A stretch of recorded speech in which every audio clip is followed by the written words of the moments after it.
Hello，大家好，我係阿欣。大家，你哋有冇留意到今日有啲咩唔同呢？可能好多朋友一眼就睇得出啦。阿欣，你呢個係新咪嚟嘅，冇錯。大家，我終於買咗個新咪啦。大家，你哋覺得呢個咪點啊？之前嗰個咪清啲，定係呢個咪清啲呢？可能好多睇咗上條片嘅朋友都知啦。我最近熱氣啊，所以塊面生咗好多痘痘啊。咁呢條片出街之後啦，好多朋友都有留言，睇嚟大家都好關心我啊，好多謝大家嘅關心啊。你哋話啦，油炸嘢係好食嘅，但係唔好食太多啊。第一呢，油炸嘢係對身體唔好噶，特別係對我哋嘅皮膚啊。如果我哋食好多油炸嘢嘅話呢，我哋嘅皮膚就會好差，容易生痘痘噶啦。咁第二呢，油炸嘢係好肥噶。如果我哋食好多油炸嘢嘅話呢，就會好肥噶啦。大家講嘅我都有聽噶，所以呢幾日呢，我都冇食油炸嘢啦。呢幾日我食嘅都係好健康噶，大家你哋可以放心啦。呢幾日我冇再食油炸嘢啦。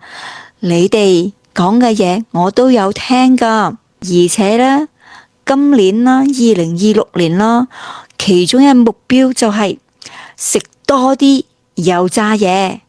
大家講笑啫。2026年一個目標呢，唔係食多啲油炸嘢，而係食多啲健康嘅嘢食，食少啲唔健康嘅嘢食。咁希望大家都身體健康啦。咁今日呢條片呢，唔係講關於2026年嘅目標噶，但係我覺得今日呢條片啦，對大家嚟講都係非常之重要噶。點解咁樣講啦？因為今日呢條片係講關於我噶，行過路過千祈唔好錯過今日呢條片，因為今日呢條片係講關於我噶，我會同大家分享好多關於我嘅嘢。如果大家想知多啲我嘅嘢，就千祈唔好行開啦。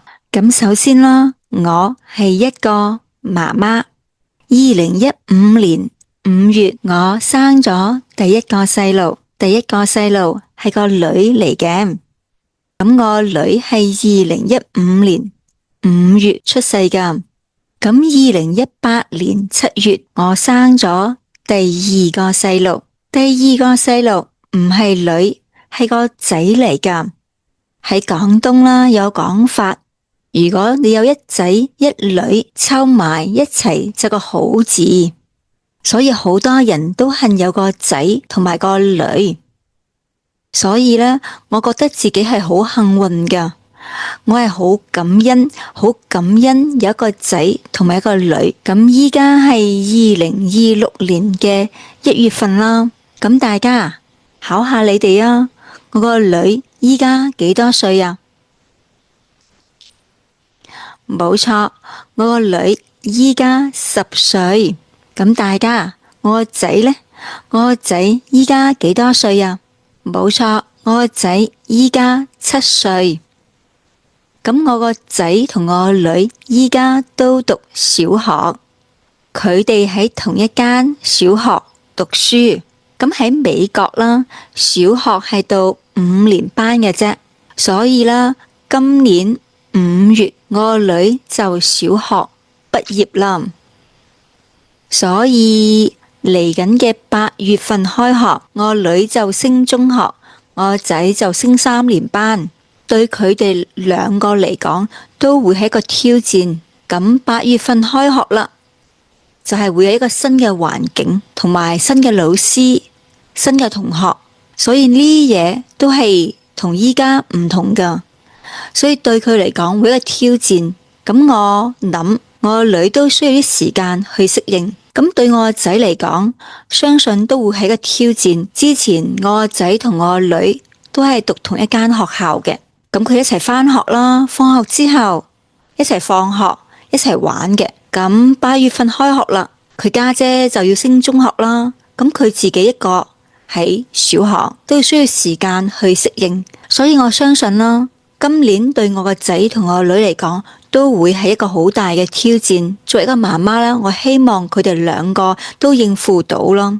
做阿媽嘅最緊要就係細路開心。大家你哋有冇細路呢？如果你哋有細路，應該都好明我講嘅係咩，啱唔啱？咁第二呢，我係個學生，10歲到18歲，我學英文。喺中國啦，我哋都要學英文㗎。有啲人啦，可能幼稚園就開始學英文，有啲人可能到小學先至開始學英文。嗰陣時咧，我係小學5年班先至開始學英文嘅。中學啦，到高中啦，我哋都有學英文。唔知大家你哋學英文係點樣嘅呢？咁喺中國啦，咁我嗰陣時係非常之傳統嘅方法，差唔多就係話叫你死記硬背。嗰啲英文好嘅，通常多數都係記性好嘅人噶。咁我哋係好少聽英文嘅。雖然係10歲到18歲都學英文，但係我真係唔識講英文，可能考試咧會考得好高分咯，但係咧同人講嘢啦就一句都講唔到噶啦。唔知大家你哋係幾多歲開始學英文嘅？你哋嗰度英文嘅教育係點呢？咁嗰陣時中國嘅英文嘅教育就麻麻，好多人都好似我咁樣學咗好多年嘅英文，都係唔識講嘅，唔識聽，唔識講，就係淨係為咗考試嘅啫。咁到咗大學我就冇再學英文啦。嗰陣時嘅專業咧係日文，所以大學啦我係冇再學英文嘅，而係學日文。所以大學啦4年都係學日文。我學咗4年嘅日文啦。英文同日文相比較啦，其實講真啦，我對自己嘅日文係比較有自信噶。雖然學英文嘅時間啦係比較長啦，但係咧我知道自己係冇咩點聽英文嘅，係冇咩點講英文嘅，即係我對自己嘅英文係冇咩信心噶。講英文嘅時候完全係冇自信噶。但係日文就唔同啦，雖然啦教日文嘅方法都係比較傳統嘅，但係自己係有花好多時間去聽日文噶。雖然課堂上面啦學到嘅日文唔係好多啦，因為老師教嘅都係用好傳統嘅方法去教，佢都係教你點樣記啲生字啦，同埋會解釋啲文法俾你知啦。但係因為嗰陣時咧我係主修日文噶，即係我希望自己日文係好噶，所以除咗課堂上面嗰啲時間之外啦，同大多數嘅人一樣啦，咁課後咧我哋都係有聽好多日文噶。嗰陣時咧我記得下，放學之後啦，即係夜晚有時間嘅話咧，我哋都會係啲同學啊、啲朋友啊咁一齊啦，去煲下日劇噶。雖然課堂上邊學到嘅嘢並唔係好多，但係我哋自己有花心機、有花時間去聽多啲日文，同埋咧就創造多啲機會啦，即係俾多啲機會自己去同日本人傾偈嘅。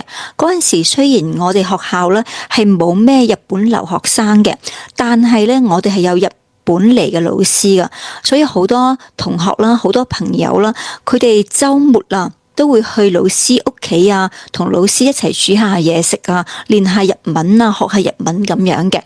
10歲到18歲，小學、中學、高中學英文嘅方法係比較被動嘅，係為咗考試嘅，所以冇咩點聽。但係日文嘅話，雖然課堂上面學唔到好多日文，但係好多人都有花時間去聽多啲日文，去花啲時間去練下日文咁樣嘅。雖然一開始嘅時候我都係唔係好識講日文，但係真係聽比較多嘅日文，所以其實4年之後啦，雖然仲係講得唔流利啦，講日文嘅時候冇乜自信啦，但係起碼我係聽明多啲嘅。咁之後出嚟做嘢啦，咁真係練講日文嘅機會就多啲啦。咁慢慢自信心就有啦，所以就係同英文好唔同嘅。畢業之後啦，我都冇咩真正去學英文啊同埋日文嘅。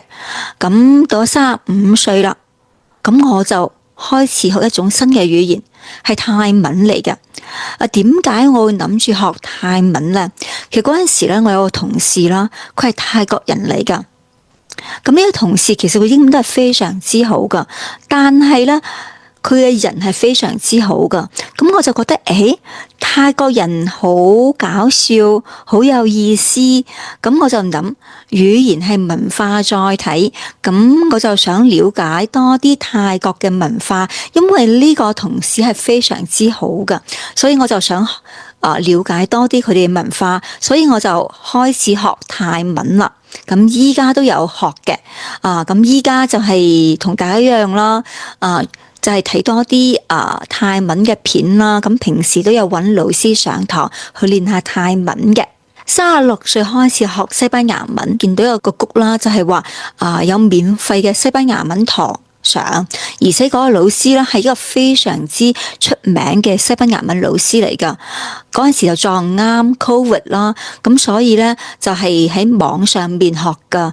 咁嗰陣時一班都差唔多有50個人，咁年紀大嘅70幾歲都有，咁細嗰啲咧10零歲都有噶，唔同嘅年齡層都有。我覺得係非常之好玩嘅。咁嗰陣時咧，除咗學西班牙文之外啦，嗰陣時就係都係學點樣教書咯。所以嗰陣時學西班牙文係非常之開心噶，見到自己係由零啦，咁慢慢有進步。老師教嘅方法非常之好噶，即係話我唔單止會聽到好多西班牙文啦，而且有好多講西班牙文嘅機會啦。所以真正當我有機會同啲講西班牙文嘅人傾偈嘅時候咧，其實我係有自信噶，即係相對嚟講係有自信噶。雖然我識嘅西班牙文並唔多，我識講嘅都唔多。但係真正有機會同即係母語係西班牙文嘅人傾偈嘅時候，其實我唔係好驚噶。咁之前英文或者日文嘅時候，我都會驚噶。但係咧西班牙文就完全唔同，因為我有個好好嘅老師，所以咧我真係非常之感恩呢啲老師教我西班牙文，教我點做老師。上年嘅11月開始啦，我就開始學荷蘭文。點解我諗住學荷蘭文嘅？其實咧都係因為一個老師，我又上咗一個老師嘅 demo。咁呢個老師勁啊，佢完全係唔使用英文噶，即係因為呢個老師嘅 demo，佢教得非常之好，而令到我覺得荷蘭文好有意思喎，我想學多啲荷蘭文，咁所以咧我係一個學生嚟嘅。咁依家咧我就學緊泰文、西班牙文同埋荷蘭文。咁呢3種語言我嘅水平都係唔同嘅，所以可能學嘅方法上邊嚟講會有少少唔同。但係我好開心自己係一個學生，同大家一樣學緊語言嘅。咁睇緊呢條片嘅你，應該依家都學緊廣東話啦。咁除咗廣東話之外，你哋依家有冇學緊其他語言啊？或者你對其他語言係感興趣嘅，你想喺2026年去開始學呢種語言嘅，你都可以 comment 話俾我知。咁第3啦，我係一個老師嚟嘅，我係一個語言嘅老師。咁2008年到2014年啦，我唔係教廣東話噶，大家估下我係教咩嘅？